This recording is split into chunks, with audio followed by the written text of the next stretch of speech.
E para entender como vai ser realizado esse trabalho feito pela perícia médica e também os possíveis passos dessa investigação, eu vou conversar com a Carolina Daitz. Ela é especialista em medicina legal e perícia médica. Doutora, uma ótima noite, é um prazer recebê-la aqui.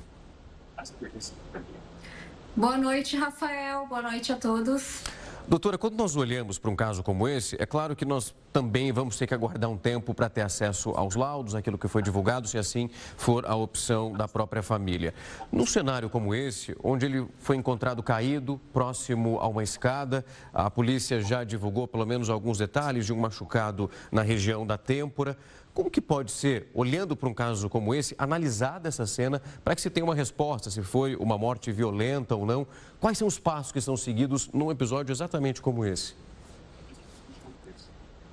Em primeiro lugar, existe as informações da perícia do local em que ele foi encontrado e depois disso, dessa coleta de vestígios, então o corpo que vai até o Instituto Médico Legal e lá vai passar por um exame apurado aí da parte médica. Então toda a parte externa do corpo ela é examinada minuciosamente e também internamente. Então vai se buscar então talvez outras lesões externas ou até internas, fraturas, e também, junto, muito importante, tentar descartar alguma doença aguda, né, que tenha colaborado para essa queda da escada, né, e aí, assim, claro que de uma forma muito correta, a polícia faz, né, a autoridade policial faz a solicitação desse exame para averiguar os detalhes, mas também tem que lidar com a possibilidade de ser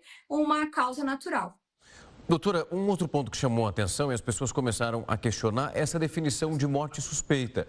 Essa caracterização, essa definição, ela acontece justamente pela ausência de respostas em entender como isso aconteceu?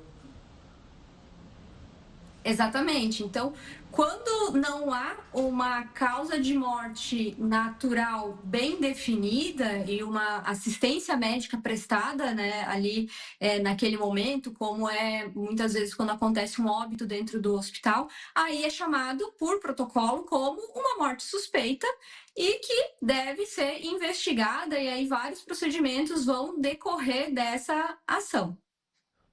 A gente olha para esse processo que nós estamos falando aqui, o corpo do Naim, depois de um episódio tão triste como esse, é ele que vai dar as respostas para a perícia nesse momento e para aquilo que nós vamos acompanhar no laudo do ML? Eu digo isso em relação aos hematomas e também como o corpo reagiu depois de um processo, seja ele violento ou não. Eu pergunto isso em relação ao tempo de agilidade para que os exames e as análises sejam feitas, para que nada se perda no meio de um processo como esse. Exatamente, todos os detalhes são importantes, né? Desde a necrópsia, o exame das vestes, o exame dos peritos do local também, coleta de partes de órgãos, coleta do sangue ou urina, para toda avaliação até de substâncias que possam estar envolvidas também. Então, existe todo um protocolo a ser seguido, né, para que seja cumprida, então, a determinação da autoridade policial que julgou como uma morte suspeita, e assim, então, os profissionais têm que cumprir todo esse protocolo exatamente por precaução para verificar se pode existir aí algum outro elemento, porque não existe uma certeza do que aconteceu naquele momento. Então, é a perícia quem tem que ajudar a esclarecer esses fatos. Doutora, olhando para essa análise que vai ser feita, é possível, através desse ferimento, como a minha primeira pergunta, e olhando durante a tarde que foi divulgado pela polícia e pela família também sobre esse ferimento que ele tem na cabeça, esse laudo e esses exames que são realizados, é possível notar uma diferença de um ferimento que foi ocasionado por uma queda, onde ele bateu a cabeça, ou se isso foi uma pancada por alguém? É claro que a gente está falando aqui numa situação hipotética, mas estou falando em cima de uma relação que foi identificada já pela polícia. O exame é capaz de fazer essa diferenciação de um ferimento por queda e aquele que foi ocasionado por um episódio violento? Bom, as informações que eu tenho que declarar isso aqui também, são as mesmas, né, que tem na imprensa. Eu não tenho conflitos de interesse nem informações a mais.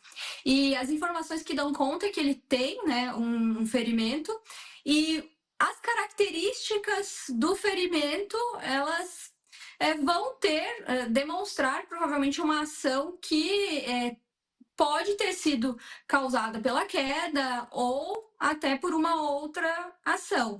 Então, é muito importante entender o contexto em geral, se terão outras alterações associadas, se na perícia de local também vai mostrar alguma alteração, imagens de câmeras de segurança.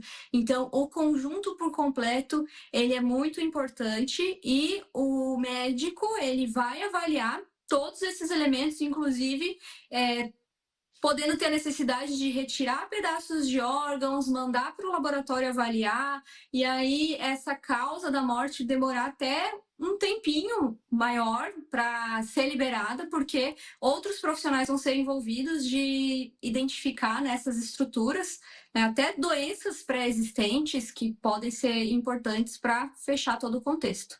Doutora, e para a gente finalizar, a senhora falou sobre esse tempo que é necessário para, obviamente, que todo o processo seja realizado com muita competência.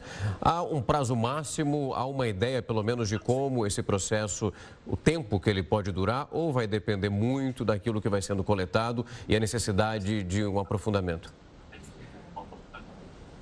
Existe um prazo de 10 dias, mas que ele pode ser prorrogado, né? Então, o perito, ele pode solicitar, né, um prazo maior até para que consiga reunir mais informações, né? E até para que se faça o laudo completo e com resultados dos exames que o médico pode solicitar no ato do exame de necrópsia. Doutor, eu queria muito agradecer o tempo e a disponibilidade para vir aqui explicar um pouco desse contexto. Um caso como esse, nós sabemos a quantidade de fãs que o Naim tinha e nós também já tivemos a oportunidade de recebê-lo aqui na Record News. Então, é importante acompanhar esse processo, porque a família, inclusive, aguarda essas respostas e entender o que pode ter acontecido e também quais são os próximos passos a partir de um episódio tão triste como esse. Muito obrigado, doutor. Obrigada, agradeço. Meus sentimentos à família e todos os fãs. Com certeza é um procedimento bastante doloroso, mas tenho certeza que os peritos vão fazer o melhor trabalho possível. Sem dúvida. Muito obrigado, doutor. Uma ótima noite.